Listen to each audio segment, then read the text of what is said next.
வணக்கம். இன்னைக்கு நம்மளோட இந்த ஆழமான அலசல்ல நம்ம பேச போற விஷயம் மேலோட்டமா பார்க்கும்போது ஒரு சாதாரண கவிதை மாதிரி தான் தெரியும். ஆமா, ரொம்ப சாதாரணமா தெரியற வரிகள் தான். ஆனா அது கொஞ்சம் உற்று கவனிச்சா மனித வாழ்வோட மிக அடிப்படையான, பல நேரங்கள்ல நாம வெளியே சொல்ல தயங்குற பல உளவியல் சிக்கல்களுக்கான ஒரு நேரடியான பதிலா அது இருக்கு. நிச்சயமா. பொதுவா இந்த மாதிரி பழமையான தத்துவ பாடல்களை படிக்கும்போது அது ஏதோ பல 100 வருஷங்களுக்கு முன்னாடி வாழ்ந்தவங்களுக்கானதுன்னு நாம நினைச்சுக்கிறோம். நம்மளோட வாழ்க்கைக்கு அது செட் ஆகாதுன்னு நினைப்போம். கரெக்ட். ஆனா இன்னைக்கு நாம எடுத்துக்கிட்ட மூலப்பொருள் குருஜிமாசி சிவத்தத்துவம் அப்படிங்கிற தலைப்புல எழுதப்பட்ட வெறும் 4 கவிதை வரிகள் தான். வெறும் 4 வரிகள். ஆனா இந்த 4 வரிகளுக்குள்ள பக்தி, நம்மளோட கர்ம வினை, அப்புறம் எந்த ஒரு நிபந்தனையும் இல்லாத முழுமையான அன்பு, இப்படி பல விஷயங்களை ரொம்ப அடர்த்தியா சொல்லியிருக்காங்க. இத கேட்டுக்கிட்டு இருக்கிற நீங்க ஒருவேளை தீவிரமாத ஆன்மீக தேடல்ல இருக்கிறவரா இருக்கலாம். இல்லன்னா மனித மனசு எப்படி வேலை செய்யுது, நம்மளோட குற்ற உணர்ச்சிகளை நாம எப்படி கையாள்றோம் அப்படிங்கறத உளவியல் ரீதியா தெரிஞ்சுக்க ஆசைப்படுறவரா கூட இருக்கலாம். நீங்க எந்த பின்னணியிலிருந்து வந்தாலும் சரி, இந்த உரையாடல் உங்களுக்கான சில முக்கியமான கதவுகளை திறக்கும்னு நம்ம உறுதியா சொல்லலாம். கண்டிப்பா திறக்கும்.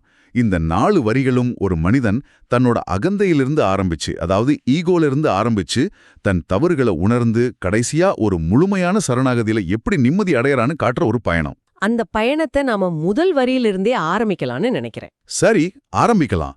இந்த முதல் வரியே எனக்குள்ள நிறைய கேள்விகளை உருவாக்குச்சு. அதாவது, பிச்சையே உணதுச்சாய் கொண்டு சுற்றி காடு திரிந்தவா, இதுதான் அந்த வரி. ரொம்ப ஆழமான வரி. ஆமா, இதோட அர்த்தத்தை நம்ம கொஞ்சம் கவனிக்கணும். அதாவது, உலகத்தையே படைச்சு அதை கட்டுப்படுத்துற ஒரு மாபெரும் சக்தி தனக்கு எதுவுமே இல்லங்கிற மாதிரி காடு காடா சுத்தி பிச்சை எடுக்குதான். அதுவும் யாரோ கட்டாயப்படுத்தினதால இல்ல. கரெக்ட். தன்னோட சொந்த விருப்பத்தின் பேர்ல, அதாவது உணதுச்சாய் பிச்சை எடுக்குது. இதை யோசிச்சு பார்க்கவே ரொம்ப முரண்பாடா இருக்குல்ல. ஆமா, இங்கதான் விஷயம் ரொம்ப சுவாரஸ்யமா மாறுது. ஏன்னா இன்னைக்கு இருக்கிற உலகத்துல நமக்கு ஒரு சின்ன அதிகாரம் கிடைச்சா கூட அதை எப்படியெல்லாம் மத்தவங்களுக்கு முன்னாடி காட்டிக்கலாம்னு தான் நம்ம நினைக்கிறோம். நம்ம பவரை காட்டணும்னு நினைப்போம். ஆனா எல்லா அதிகாரமும் இருக்கிற ஒருத்தர் ஏன் பிச்சை பாத்திரத்தை ஏந்தணும்? இந்த முரண்பாடை நம்ம எப்படி புரிஞ்சுக்கிறது? இது ஒரு அருமையான கேள்வி. இதில் ஆச்சரியப்பட வைக்கும் விஷயம் என்னவென்றால், இதை நம்ம வெறும் ஆன்மீக குறியீடா மட்டும் பார்க்காம ஒரு ஆழமான உளவியல் குறியீடாமும் பார்க்கணும். அதாவது அகந்தையை அழிக்கிற குறியீடு. ஆமா, பிச்சை எடுக்கிறது அப்படிங்கிறது நம்ம கிட்ட இருக்கிற உலக பற்றுகளையும், குறிப்பா நான் அப்படிங்கிற அந்த அகந்தையும் முழுமையா தூக்கி போடுறதோட உச்சக்கட்ட நிலை. நீங்க கேட்டீங்க இல்லையா, எல்லா அதிகாரமும் இருக்கிற ஒருத்தர் ஏன் பிச்சை எடுக்கணும்னு? உண்மையிலேயே யாருக்கு முழுமையான அதிகாரம் இருக்கோ அவங்களுக்கு அதை நிரூபிக்க வேண்டிய அவசியமே இருக்காது. ஆமா, அவங்களுக்கு அந்த இன்செக்யூரிட்டி இருக்காது. எக்ஸாக்ட்லி. தன்னிடம் எதுவுமே இல்லைங்கிற நிலையத்தானே விரும்பி ஏத்துக்கிறது மூலமா இறைவன் மனிதர்களுக்கு ஒரு பெரிய பாடத்தை கத்துக் கொடுக்கறான். இதுல அந்த காடு திரிந்தவா அப்படிங்கிற வார்த்தையும் ரொம்ப முக்கியம்னு நினைக்கிறேன். கண்டிப்பா. காடுங்கிறது வெறும் மரங்கள் இருக்கிற இடம் மட்டும் கிடையாது. அது நம்ம மனித மனசுக்குள்ள இருக்கிற குழப்பங்கள், இருட்டு. ஆமா, இருட்டு, அறியாமை, இதுக்கெல்லாம் ஒரு குறியீடு. அந்த இருண்ட மனக்காடுகளுக்குள்ள அகந்தைய அழிக்கிற ஒரு பிச்சைக்காரனா இறைவன் வலம் வர்றான் அப்படிங்கறதுதான் இதோட உண்மையான தத்துவம். இது கேட்கவே ரொம்ப சுவாரஸ்யமா இருக்கு. அதாவது நம்மள நாமவே ரொம்ப பெரிய ஆளுன்னு நினைச்சுக்கிட்டு அந்த அகந்தைய காப்பாத்துறதுக்காகவே நாம படுற பாடு இருக்கே, அதுதான் உண்மையான சுமை. அந்த சுமையை இறக்கி வச்சுட்டா வர சுதந்திரத்தை தான் இந்த வரி சொல்லுது. இதுக்கு அடுத்ததா வர்ற வரி இன்னும் ஒரு படி மேல போய் நம்மளோட பொதுவான சமூக பார்வையா அப்படியே தலைகீழா மாத்துது. அந்த எச்சில் பத்தின வரி தானே? ஆமா, எச்சில் வைத்து ருசித்து தந்ததை மெச்சி உண்ட மேலானவா. இந்த வரிய படிக்கும்போது நான் நிஜமாவே ஒரு நிமிஷம் யோசிச்சேன். ஏன்னா அது சமூகத்தோட பொதுவான விதிகளுக்கு முரணா இருக்கு. நிச்சயமா. இன்னைக்கு இருக்கிற காலகட்டத்துல நாம எவ்வளவு சுத்தமா இருக்கோங்கிறத பத்தி ரொம்பவே கவலைப்படுறோம். நம்மளோட ரொம்ப நெருங்கின நண்பர்களுக்கு கூட ஒரு பாட்டில் தண்ணிய ஷேர் பண்ண நம்ம தயங்குறோம். ஆமா. ஆனா இங்க எல்லாவற்றுக்கும் மேலான ஒரு சக்தி தன்னோட பக்தம் வாயில வச்சு எச்சில் படுத்தி ருசி பார்த்து கொடுத்த உணவை ரொம்ப சந்தோஷமா மெச்சி சாப்பிடுதுன்னு சொல்லப்பட்டிருக்கு. இது ஒரு மிகப்பெரிய தத்துவ பதிவு இல்லையா? கண்டிப்பா. இதை எப்படி புரிஞ்சுக்கிறது? இது பக்தி இலக்கியங்கள்ல ஒரு மிகப்பெரிய திருப்பு முனைன்னு தான் சொல்லணும். கண்ணப்ப நாயனார் கதையை இது நேரடியா குறிக்குது. ஆமா, அந்த மாம்சம் படைக்கிற கதை. கரெக்ட். அவர் இறைவனுக்கு படைக்கிற உணவு நல்லா இருக்கான்னு செக் பண்றதுக்காக அதை தான் வாயில வச்சு ருசி பார்த்துட்டு தான் கொடுப்பார். ஆனா இந்த இடத்துல நாம அந்த உணவையோ இல்ல அந்த எச்சிலையோ பார்க்க கூடாது. அந்த செயலுக்கு பின்னாடி இருக்கிற ஆழமான அன்பை நாம பார்க்கணும். அன்பின் உச்சம்னு சொல்லலாம். ஆமா. இத கேட்டுட்டு இருக்கிற நீங்க ஒரு நிமிஷம் யோசிச்சு பாருங்க. நாம பல நேரங்கள்ல வெளிப்படையான தூய்மைக்கும் சடங்குகளுக்கும் கொடுக்கிற முக்கியத்துவத்தை உண்மையான அன்புக்கு கொடுக்கறோமா? பெரும்பாலும் கிடையாது. இந்த வரி அதத்தான் உடைக்குது. அன்பிற்கும் உண்மையான பக்திக்கும் முன்னாடி எந்த ஒரு சமூக விதிகளும் தூய்மை அல்லது தீட்டு அப்படிங்கிற எந்த கோட்பாடுகளும் நிக்க முடியாது. அதாவது மேலானவனான இறைவன் வெறும் தூய்மையை விட பக்தியின் ஆழத்தையே பார்க்கறான். எக்ஸாக்ட்லி. நம்மளோட வெளிவேஷமான தூய்மையை விட நம்மளோட உள்நோக்கத்தை மட்டும்தான் அவன் பார்க்கறான். நீங்க சொல்றத வச்சு பார்த்தா இது கடவுளுக்கும் மனிதனுக்கும் உள்ள உறவை மட்டும் சொல்லல. நம்ம அன்றாட வாழ்க்கையில மனிதர்களுக்கு இடையிலான உறவுகளுக்கும் இது ரொம்ப பொருந்தி போகுது. கண்டிப்பா பொருந்துமே. நாம பல நேரங்கள்ல ஒருத்தரோட பின்னணி என்ன, அவங்க எப்படி உடவுடுத்திருக்காங்க, அவங்க எவ்வளவு சரியா இருக்காங்கன்னு பார்த்து தான் அவங்கள எடை போடுறோம். ஆமா, நம்மளோட ஜட்ஜ்மெண்ட் அப்படிதான் இருக்கு. ஆனா அதெல்லாம் தாண்டி அவங்க கிட்ட இருக்கிற உண்மையான அன்பை ஏத்துக்கிற மனநிலை நமக்கு இருக்கா அப்படிங்கிற கேள்வியே இந்த வரி எழுப்புது. இது ரொம்ப நல்ல சிந்தனை. ஆனா இதுக்கு பிறகு வர்ற 3வது வரி கொஞ்சம் கடுமையான வார்த்தைகளை பயன்படுத்துது. மனித நிலைய பத்தி சொல்ற வரி. ஆமா, ஒரு பக்கம் இறைவனோட இந்த நிபந்தனையற்ற அன்பை பத்தி பேசிட்டு அடுத்த வரியில மனிதனோட நிலையை விவரிக்கும்போது பிச்சையாய் வினை மிச்சமே இட்ட நச்சுதேகம் கிடக்கிறேன் அப்படின்னு கவிஞர் சொல்றாரு. நச்சு தேகம். அதாவது தன்னோட உடம்பையே ஒரு நச்சு தேகம் அப்படின்னு ரொம்ப கீழிறக்கி பேசுறாரு. இதற்கெல்லாம் என்ன அர்த்தம்? இது ரொம்ப நுணுக்கமான ஒரு இடம். இன்னைக்கு நாம உடலை நேசிக்கணும், நம்மள நாமே காதலிக்கணும்னு நிறைய பேசுறோம். அப்படி இருக்கும்போது தண்ணியே இப்படி ஒரு நச்சு தேகம்னு சொல்றது கொஞ்சம் எதிர்மறையா தெரியலையா? நீங்க கேக்குறது ரொம்ப நியாயமான கேள்விதான். மேலோட்டமா பார்க்கும்போது இது ஏதோ தன்னைத்தானே ரொம்ப தாழ்த்திக்கிட்டு ஒரு விதமான குற்ற உணர்ச்சியிலேயே உழல்ற மாதிரி தெரியலாம். ஆமா, அப்படிதான் தோணுது. ஆனா கொஞ்சம் ஆழமா போனோம்னா இது ஒரு எதிர்மறையான பார்வை கிடையாது. இது ரொம்ப யதார்த்தமான ஒரு பார்வை. எப்படி சொல்றீங்க? அவர் ஏன் இத நச்சு தேகம்னு சொல்றாரு? அதுக்கு முன்னாடி வர்ற வார்த்தைகளை கவனிங்க. பிச்சையாய் வினை மிச்சமே இட்ட. இதுதான் இங்க ரொம்ப முக்கியம். வினை மிச்சம், அதாவது கர்ம வினை. கரெக்ட். கர்ம வினை அப்படிங்கிற தத்துவத்தை இது குறிக்குது. கர்ம வினைனா ஏதோ கடவுள் உட்கார்ந்து நமக்கு தண்டனை கொடுக்கறாருன்னு அர்த்தம் கிடையாது. அதுக்கு என்ன அர்த்தம்? நாம செஞ்ச செயல்கள், எடுத்த முடிவுகள், நம்மளோட பழைய பழக்க வழக்கங்கள், இது எல்லாத்தோட விளைவுகள் தான் இந்த வினை மிச்சம். ஓ, நம்ம செயல்களோட தொடர்ச்சி தான் இது. ஆமா, இத ரொம்ப எளிமையா சொல்லணும்னா நீங்க ஒரு பெரிய முதுகு பைய மாட்டியிருக்கீங்கன்னு வெச்சுக்குவோம். சரி. அந்த பைக்குள்ள உங்க கடந்த காலத்தோட கசப்பான அனுபவங்கள், நீங்க செஞ்ச தவறுகள், மத்தவங்க அவங்க மேல திணிச்ச எதிர்பார்ப்புகள்னு எல்லாத்தையும் போட்டு அடைச்சு வச்சிருக்கீங்க. ஒரு பெரிய மனச்சுமை. அந்த சுமையோடையே நீங்க தினமும் நடந்து போயிட்டு இருக்கீங்க. அந்த சுமையோட மொத்த உருவம் தான் இந்த உடல், இந்த வாழ்க்கை அப்படின்னு அவர் சொல்றார். வாவ், அந்த முதுகுப்பை உதாரணம் ரொம்ப பொருத்தமா இருக்கு. ஆமா, இது எல்லாருக்கும் பொருந்தும். இதை கேட்டுட்டு இருக்கிற உங்களுக்கும் கூட இந்த உணர்வு கண்டிப்பா வந்திருக்கும். பல நேரங்கள்ல நம்ம தவறுகளாலும் கடந்த கால செயல்களாலும் திக்கற்று கிடப்பதாக உணரும் அந்த இயலாமை இருக்குல்ல. கண்டிப்பா. நாம ஆபீஸ்க்கோ இல்ல வேற எங்க வண்டியில போயிட்டு இருக்கும்போது திடீர்னு 5 வருஷத்துக்கு முன்னாடி நம்ம செஞ்ச ஒரு தப்போ இல்ல நாம பட்ட அவமானமோ ஞாபகத்துக்கு வந்து நம்மள ரொம்ப தொந்தரவு பண்ணும். அது ஒரு தப்பிக்க முடியாத உணர்வு. நாம இன்னைக்கு புதுசா வாழ நினைச்சா கூட நம்மளோட கடந்த கால பழக்கங்கள் நம்மள விடாது. நான் ஏன் இப்படி இருக்கேன், என்னால ஏன் மாற முடியல அப்படிங்கிற அந்த ஒரு இயலாமை. அதத்தான் கவிஞர் நச்சு தேகம் கிடக்கிறேன் அப்படின்னு ரொம்ப அழுத்தமா பதிவு செஞ்சிருக்காரு. இது தன்னிறக்கம் கிடையாது, இது ஒரு விதமான சுய விழிப்புணர்வுன்னு சொல்லலாம். நான் சுமக்கிற சுமை இதுதான்னு தைரியமா ஒத்துக்கிற ஒரு மனநிலை. எக்ஸாக்ட்லி. நீங்க ரொம்ப சரியா அதை புடிச்சிட்டீங்க. நம்மளோட குறைகளை, நம்மளோட சுமைய முழுமையா உணர்ந்துக்கிறது தான் எந்த ஒரு மாற்றத்துக்கும் முதல் படி. ஆமா, தன்னை ஒரு நச்சு தேகம்னு ஏத்துக்கிற அந்த மனநிலை இருக்குல்ல, அதுவே ஒரு பெரிய விடுதலை தான். இப்படி அது விடுதலையாகும்.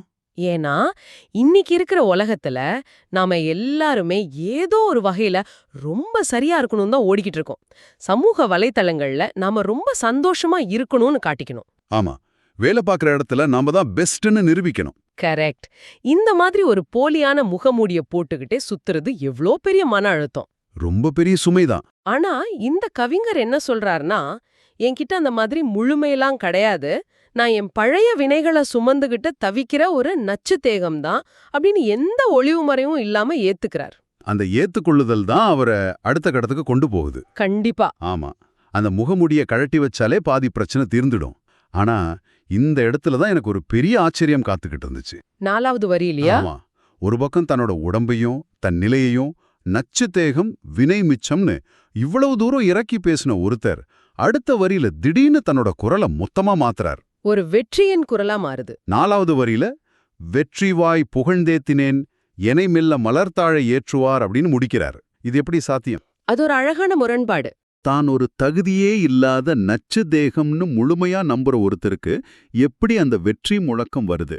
வெற்றிவாய் அப்படிங்கிற வார்த்தையை பயன்படுத்துற அளவுக்கு அவருக்கு கிடைச்ச அந்த அதீத நம்பிக்கைக்கு என்ன காரணம்? ஏன்னா அது ஒரு ஆழமான தத்துவ இணைப்பு. நான் தப்பானவன் அப்படின்னு தெரிஞ்சா இயல்பா நமக்குள்ள ஒரு பயம் வரணும், இல்ல ஒதுங்கி போயிடணும். ஆனா இவர் ரொம்ப தைரியமா வெற்றி முழக்கமிடுறார். இந்த முரண்பாட்டை எப்படி விளக்குவீங்க? இது ஒரு பரந்த கண்ணோட்டத்துல பார்த்தாதான் புரியும்.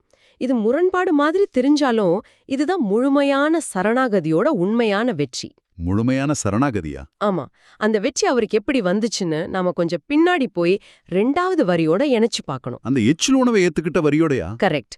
அவர் தனக்குள்ள யோசிக்கிறார், நான் மோசமானவன் தான், என்னோடது நச்சு தேகம்தான், ஆனா என் முன்னாடி இருக்கிற அந்த இறைவன் எப்படிப்பட்டவன், ரொம்ப கருணையானவன். அப்படிப்பட்ட ஒரு பேரன்பு கொண்ட சக்திக்கு முன்னாடி என்னோட இந்த நச்சு தேகமும் என் கர்ம வினையும் எம்மாத்திரம். அடடா, ரொம்ப அருமையான சிந்தனை. என்னோட குறைகளை தாண்டி என் உள்ளத்துல இருக்கிற இந்த உண்மையான தேடலையும் அன்பையும் பார்த்து அவர் கண்டிப்பா என்னை ஏத்துக்குவார் அப்படிங்கிற அந்த அசைக்க முடியாத நம்பிக்கை தான் அவரை வெற்றிவாய் கொண்டு புகழ வைக்குது. எனக்கு புரியுது. அதாவது பக்தனின் இந்த வெற்றிக்கு காரணம் அவனது தகுதியே அல்ல.